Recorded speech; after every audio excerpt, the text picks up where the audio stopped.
বিচারের মাঠে আল্লাহ তাআলা একজন মানুষকে নিয়ে আসবেন, নিয়ে এসে তাকে তার বাহু দিয়ে অন্তরাল আড় করে নেবেন। আমার দিকে দেখেন, আড় করে নিয়ে তার আমলনামাকে তার সামনে তুলে ধরবেন। আমলনামা তুলে ধরে বলবেন, দেখো তো, আল্লাহ বলবেন ব্যক্তিকে, এই পাপগুলো কি তোমার? জি আমার। তুমি কি মনে করো যে আমার ফেরেশতারা অন্যায় লিখেছে? জি না, আমি মনে করি না যে অন্যায় লিখেছে। তুমি কি আমাকে কিছু বলতে চাও?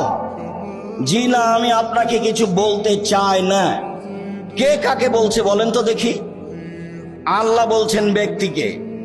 এরপরে বলছেন, দেখো, তোমার একটা স্বভাব ছিল মানুষের দোষ ত্রুটি ঢেকে রাখা। তুমি মানুষের দোষ ত্রুটি ঢেকে রাখতে পারো, আমি আল্লাহ তোমার পাপ ঢেকে রাখতে পারি না। যাও, তোমার বিচার হবে না, জান্নাতে যাও।